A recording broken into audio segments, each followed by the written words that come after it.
Coming up on today's Locked On Angels, we have some minor news and notes to be jumping around here today. We also are going to take a little bit of a look here at this World Series matchup, and we are answering your question in our first ever Monday mailbag here of the offseason. That's all coming up right now on Locked On Angels.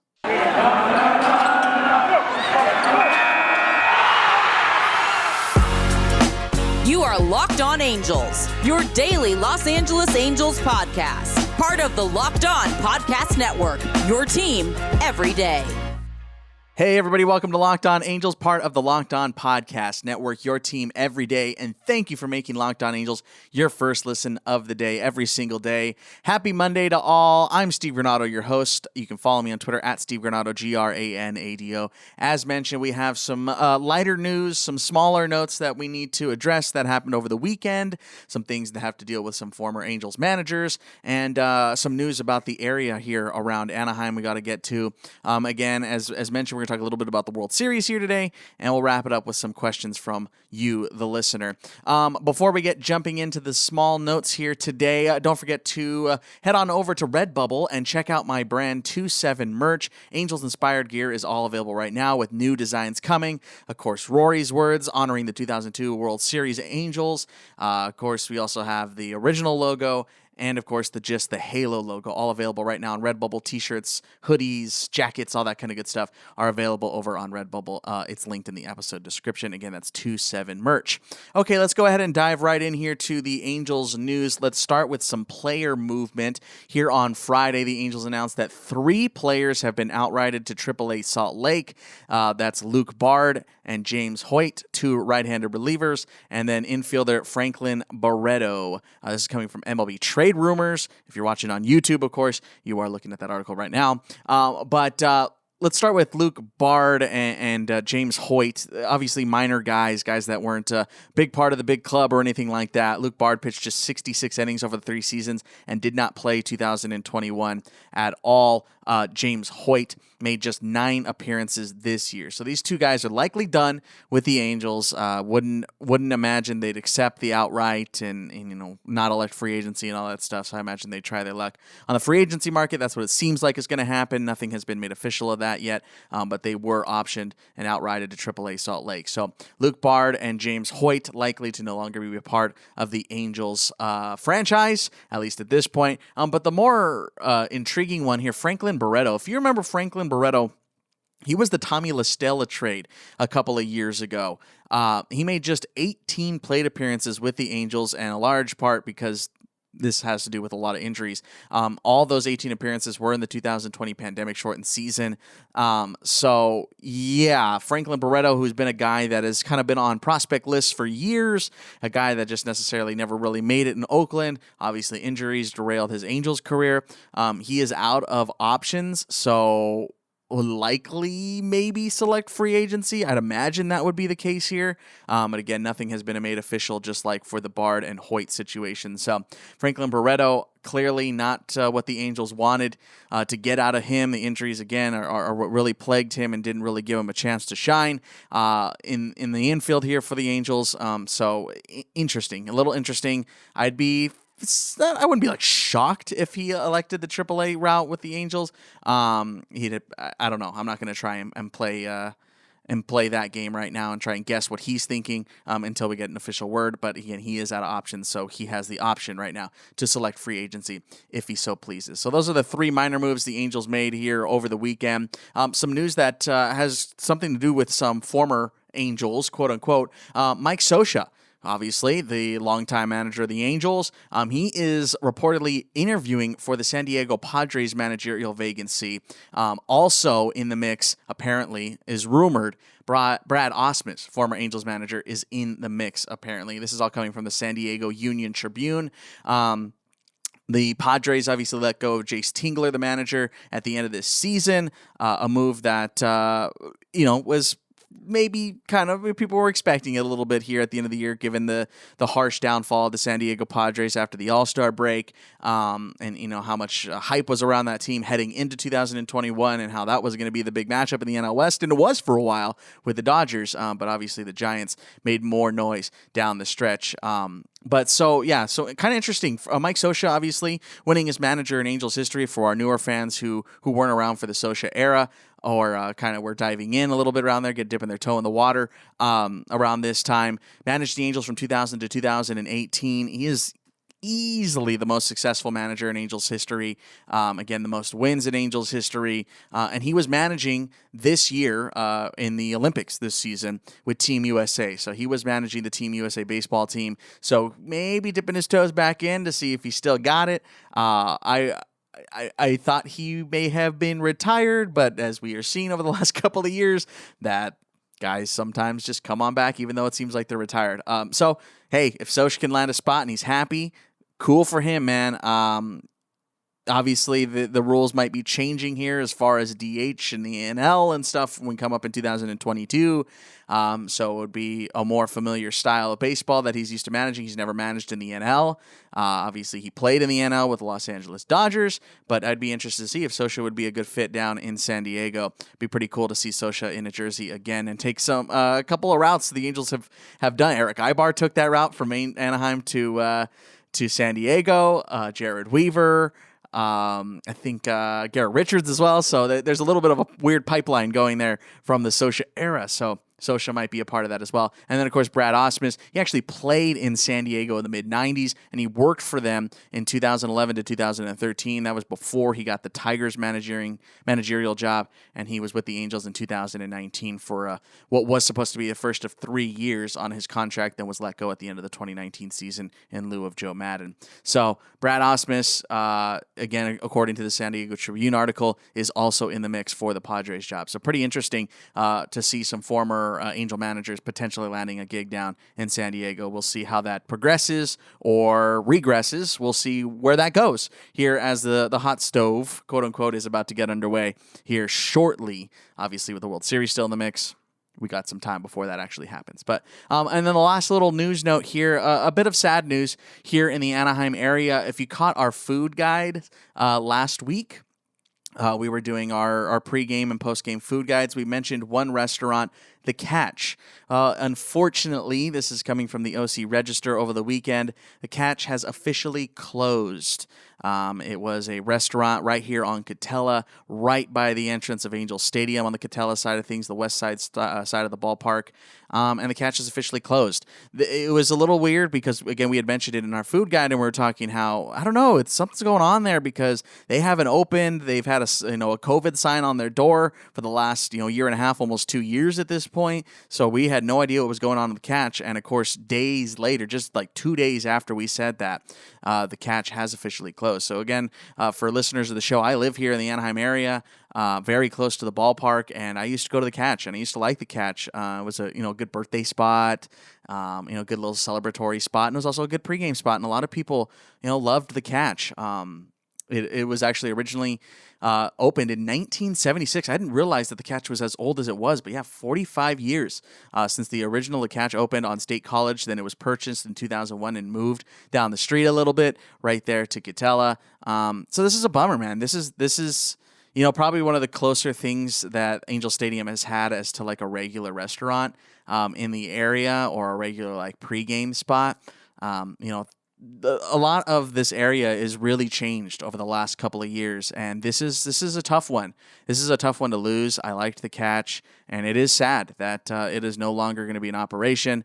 The Catch is owned by a group that has multiple breweries and stuff in the area and around Orange County. So there is still that influence in the area, but it is a bummer to lose The Catch here in Anaheim. I'm curious to see what happens with that area. It's a beautiful restaurant. It's in an absolutely amazing spot. You literally can't get much closer to Angel Stadium than this spot right here. And I'm curious to see what it ends up becoming. I would hope maybe another bar or a pregame, postgame situation. That would be really cool if it turned into something like that. But, pour one out for The Catch, man. That's an absolute bummer that we have to say goodbye to The Catch, and I know a lot of Angels fans liked it. I know that a lot of Anaheim, big people like the mayor and people in city council and stuff would eat there, and it is just kind of a sad time to lose a restaurant after almost 50 years of history here in Anaheim. But that is the unfortunate news. So Rest in peace, the catch, man. We'll see what ends up happening with that spot here shortly. We'll figure it out. Maybe there'll be something by next season. Interesting. Anyway, that's just about it for our news segment here. We are going to step aside. Coming up next, we're going to be talking about the World Series.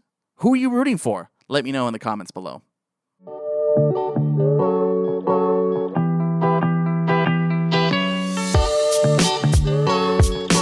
Does this sound familiar? You've got one device that lets you catch the game live, another one that lets you stream your favorite shows. You're watching sports highlights on your phone or your iPad or something, and then you got your neighbor's login. You're stealing someone's account.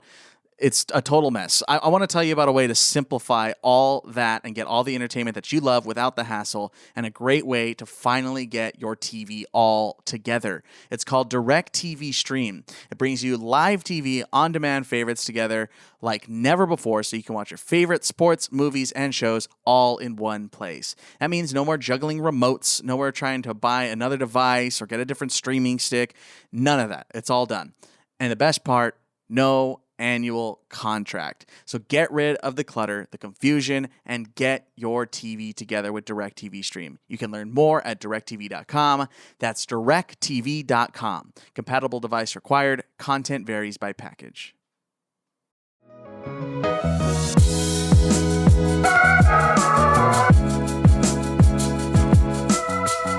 Okay, back here on Locked On Angels Monday edition. Again, we have some of your fan questions coming up here in our final segment. But right now, World Series time. It is that time of year. Again, a new champion shall be crowned here in the next 7 games. World Series will start on Tuesday night. And of course, it is the Astros and the Braves. Houston has returned to the World Series once again, 3rd time in the last 5 years. Houston will be playing for a title. The Braves, it's been a long time since we've seen Atlanta with a real shot. Obviously, they were up on the Dodgers 3-1 last season and ended up losing 3 in a row for the Dodgers to move on and eventually win the World Series in 2020. And now the Braves were able to do it in 6 games against the Dodgers and take down the defending champs. So we will have a new champion. Again, we'll not have a repeat champion here in 2021. There will be a new champion crowned.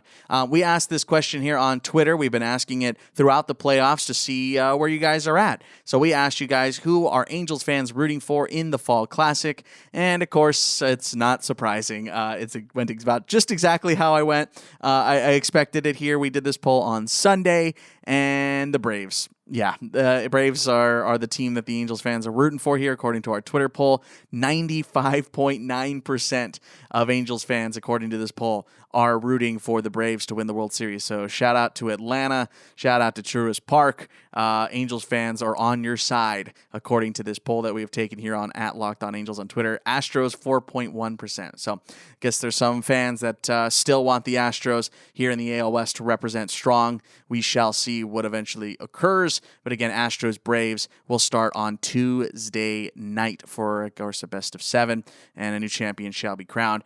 We've been doing this a little bit. We did it with our start of the postseason. We're talking about the wild card games and stuff, and we were trying to find the Angels connection to see what former Halos are playing in the playoffs still, and we have a little bit of that. Of course, there are only 2 former big Angels that are on the Astros squad, and there's not a ton to root for former Angels right now in the postseason. Martin Maldonado, he played with the Angels from 2017 and 2018. Obviously, was the Angels' backstop for a while, and I know, even though he was only here for 2 years.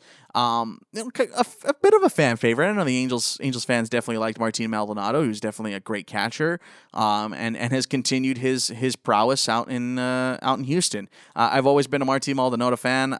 He just continued the legacy of strong defensive catching in Anaheim, which has always been the lifeblood of this team for years and years and years, at least for my lifetime. Strong catching has always been the big part of Angels baseball, and Martin Maldonado was a part of that. So he is obviously the starting catcher for the Houston Astros. And then, of course, Zach Greinke played for the Angels in 2012, only pitched 13 games. But you got to remember here, we're going to talk about this a little bit more in our third segment, but it was kind of a big deal when Zach Greinke didn't re-sign with the Angels. Remember, the Angels got him in a trade and kind of locked down the starting rotation in 2012. And then he did not re-sign with the Angels. And this, maybe not this exact moment, but this era is right around the time when we started talking about the Angels' lack of pitching. 2012, 2013, 2014, right around here. It looked like Garrett Richards was going to start to take over the staff and, things like that. But, it just didn't keep happening. The regression at the tail end of his career for Jared Weaver is starting to go on here towards this era in a couple of years. So this is right around the time here, about just shy of 10 years ago, we started talking about the Angels' lack of pitching. And Zach Greinke is kind of like a little bookmark in Angels history. The Angels could not re-sign him and ended up moving on from the Angels organization. But yeah, so Zach Greinke, Martin Maldonado on the Astros side. The Braves, this is a strange one. Jesse Chavez. Jesse Chavez has been a part of that pitching staff for the Atlanta Braves. He's pitched a couple of games and has looked pretty good, strangely enough. He went to college in Riverside, actually, and high school in Fontana. He's from San Gabriel here in nearby Los Angeles. He pitched 138 innings across 38 games for the Angels in 2017. So it's been a couple of years here for Jesse Chavez, but yeah, Jesse is on that Braves squad here in 2021. So we will see. Can you root for Jesse Chavez? And here's the weird one. I'm going to blast you from the past here, pre-pandemic United States here. Jock Peterson. Yes, of course, Jock is on the Atlanta Braves, and it would be remiss if I didn't bring up the what almost was trade with Ross Stripling, Jock Peterson to the Angels, and Luis Rengifo leaving the Angels to go to the Dodgers. Angels-Dodgers don't trade very often. I don't remember when it was exactly, but it had been a really long time since the Angels and Dodgers had figured out a trade amongst themselves. And this was one of them that seemed pretty set in stone. If you remember a couple of seasons ago back in 2020, this is coming from MLB.com. This is an old article, obviously. The proposed trade, news of which broke late Tuesday night. This is back in February of that year. Would have also sent infielder Luis Rengifo to the Dodgers, as well as at least one prospect. I don't think we ever got who that prospect was going to be and never got that far. The Angels would have also received, alongside Ross Stripling and Jock, with Andy Pages. Andy Pages ended up spending this season in High A Great Lakes, a .265 hitter this year. This is, again, still here from MLB.com, but after the original three-way trade between the Dodgers, Red Sox, and Twins fell through because of Boston's concerns with right-hander Brusdar Graterol's medicals. Boys, he had a good postseason this year. The three clubs had to rework their deals. The Angels then called off their trade with the Dodgers, according to Ken Rosenthal. So a little bit of what could have been lost history with the Angels. Are you rooting for Jesse Chavez and Jock Peterson? Are you going with the almighty Astros to figure out another championship here in 2021? 7 games set to start on Tuesday. Again, our poll has already closed at this point, but yeah, it seems like Angels fans have spoken, and they want the Braves to win the World Series this year.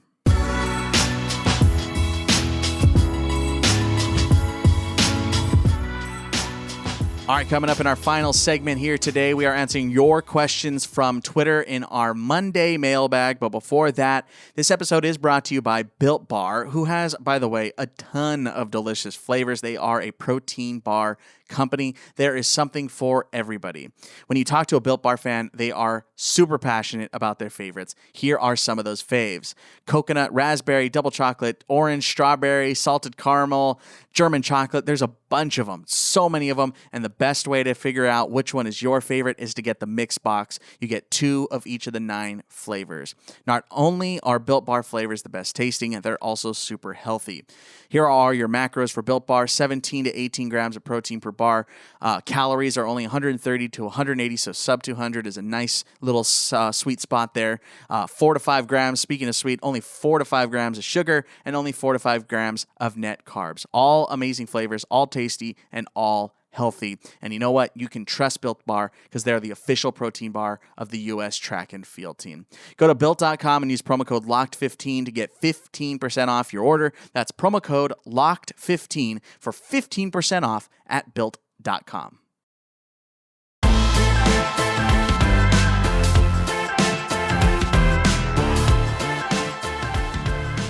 All right, final segment here on this Monday edition of Locked On Angels. We're going to start doing this now here in the offseason. Again, we still have a week of baseball to go here. officially, but for us, it is the off season. So we're going to start doing Monday mailbags officially now. So if you want to be a part of these Monday mailbags, we're going to start answering questions on Mondays now. Give us a phone call. We don't have any phone calls for today, but give us a phone call and leave a voicemail. You could be a part of the show if you have a question for the show. 714-409-6396. That's 714-409-6396. That phone number is always in the episode description if you are looking for it. Or you can always just send us a tweet on Twitter at Locked On Angels. That is also always linked down below. So if you are looking for that, we do have a couple of questions. We asked for some questions on Sunday. We will continually do this throughout the offseason. We will be doing our Monday mailbag. So get ready for that. Here is our first question we got here from Michael Torres at Mick94 on Twitter. He asked me, what do you think of a possible trade with the Phillies for Aaron Nola, who's a free agent after next season? If we had to give up either Adell or Marsh and a pitching prospect, would you make the trade? Thanks, Michael, for checking in, dude. First time that I've seen you pop up, so I appreciate that, man. Keep firing away those questions. Again, that's at Locked On Angels on Twitter. Okay, Aaron Nola. Aaron Nola's an interesting case. Obviously, a lot was made of him after his All-Star year a couple of seasons ago. He's a Philly product through and through. Was drafted twice, but ended up, going with the Phillies in his second time drafted. Rose through the system and has been a part of that pitching staff for the last couple of years. He had a bit of a down 2021. He had a mixed bag of a season, I guess is probably the best way to put it. A little roller coastery, little up and down. And for the Phillies, who were hoping to contend this season in the East and were rather weak AL East. Of course, I say that as the Braves make it to the World Series. But, with Bryce Harper and his MVP caliber season, especially in the second half, the Phillies thought that they could do something, and they were trying to rely on Aaron Nola, who just didn't necessarily step up. As you mentioned, free agent after next season. He does have a club option in 2023. And if the Angels are trying to target him a little bit later on after the World Series, we're going to start doing what's called Making the Case. It's going to be a new series that we'll be starting here on Locked On Angels, where we are going to go through some of the free agents, and we'll be making the case to sign them or not sign them. So that's going to be coming up after the World Series, so you don't have to worry about that now. But we'll talk about maybe making the case here for Aaron Nola. I think here, Michael, if you're looking to maybe make a trade with them, the price has to be right here for sure. I don't know if that includes a Marsh and Adell or Marsh and Adell. Again, a rocky season, 2022. Sure, maybe he can bounce back. I wouldn't put it past him, but the Phillies need him to be good. So I don't know if they're ready to pull the plug just yet on him, unless obviously the price was higher for him. That would be my assumption. I'm not a front office guy, so but that's outside looking in. If I had to just kind of knee jerk to this, they felt like they should have contended more this year. The Phillies do, and they would need Aaron Nola to be a big part of the staff next year if they didn't. The Phillies want to compete now. They see that the AL East is open, even though the Braves did win it, but they only won, 88 games or something. So the AL East is absolutely open, and the Phillies can totally be a part of that run. And they were, but they needed pitching in that moment, and he didn't give it to them. So I'm not against the idea of going for Aaron Nola, but I think with the lack of depth in the Angels organization here that we have talked about over the last couple of weeks, moving Adell or Marsh might be tough because you don't necessarily have that backup where you go, okay, we know Adell and Marsh are part of the future here for the Angels, in the very near distant future. It might even be 2022 they make an opening day roster. So, that might be your corner outfielders here moving forward with Trouty in center. So I don't know. Moving both of them, no. I wouldn't move both of them. Selfishly, as a fan, I would say hang on to Adell and Marsh. I think it's great to have those kinds of guys around. You can tell that they are already natural-born leaders, and they are friends, and keeping them on the same staff and the same outfield, I think it's a good mix. Again, this is selfishly as a fan. To get Aaron Nola, I don't know. I think the price needs to be a little bit lower. I don't think the Angels are necessarily pulling the trigger here on an Adell or Marsh trade quickly, but I don't think they're also denying the opportunity to trade either of them. But I think if they're going to trade one of them or both of them, it would be for someone that they would be a little bit more confident in than an Aaron Nola. So that's where I'm at. More than a 1 year plus a team option, they'd probably want to get some more control since if they were give up Adele or Marsh, they'd be losing that team control for a while. So I think that's probably where they would be at. The price would have to be fairly high on an Adele or a Marsh, who obviously both of them showed some really good flashes at the tail end of the season. So again, dude, thanks for your question, Michael, and hopefully you check in here again. We do have one more question, and this is coming here from Travis on Twitter. Will pitching be the first priority this offseason? And this is the question, always is the question, right? And I wanted to answer this one because I want to talk about this a little bit. It feels like this offseason is the offseason. I don't know if you feel that too. I feel like right now, this offseason is pretty crucial. Trout has spoken out a little bit. Shohei's speaking out. Joe has spoken out a little bit. It seems like the window is pretty darn close to closing here on the Trout-Ohtani era. And it feels like it can close super fast, faster than you might potentially see fit if the Angels don't get pitching this offseason. We have talked about it. Everyone's talked about it. The Angels need pitching. I'm not telling you anything you don't know. But this offseason seems like there's a little bit more at stake here. If the Angels don't go out and get pitching this offseason, it's a scary future for Angels baseball here in Anaheim.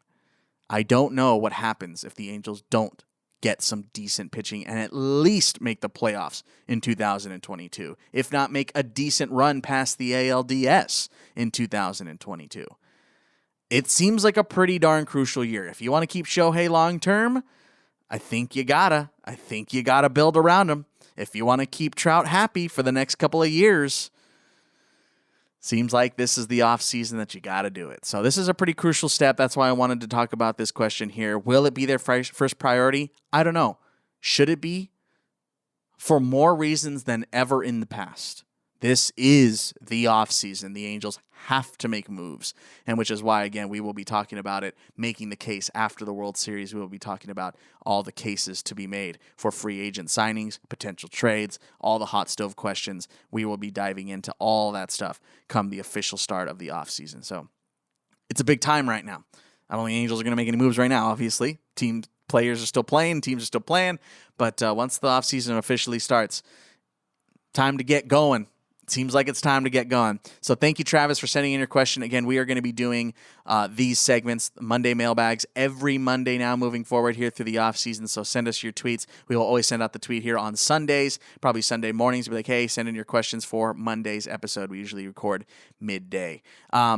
Coming up on tomorrow's Locked On Angels, by the way, 19-year anniversary of the greatest game in Angels history. We're going to be talking about Game 6 of the 2002 World Series. Tomorrow is the anniversary of the greatest game ever played at Angel Stadium. I want to thank you for making Locked On Angels, by the way, your first listen of the day. For your second listen of the day, make it the new Locked On MLB Prospects. Host Aram Layton is a prospect encyclopedia, and he's going deep on the MLB stars of tomorrow. It's free and available on all platforms. Don't forget to send us a tweet at Steve Granado, at Locked On Angels as well. Call our voicemail line, 714-409-6396 to be a part of the show.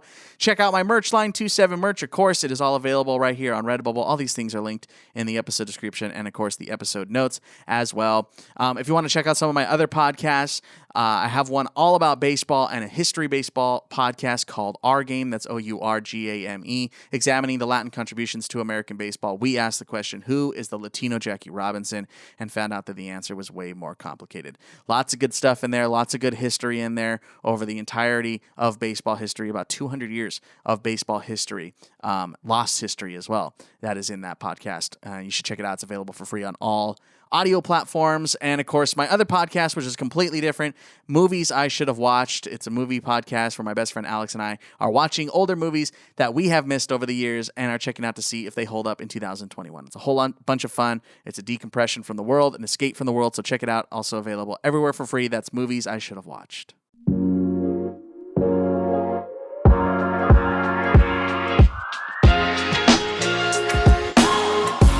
All right, right, guys, that's going to do it for us here in today's Locked On Angels. Again, tomorrow, the 19-year anniversary of the greatest game in Angels history, Game 6 of the 2002 World Series. We're going to go back and revisit that game and talk about it and where it stands in Angels history. That's all coming up on Tuesday's episode. Thanks so much for checking us out today, guys. We'll talk to you tomorrow. Later.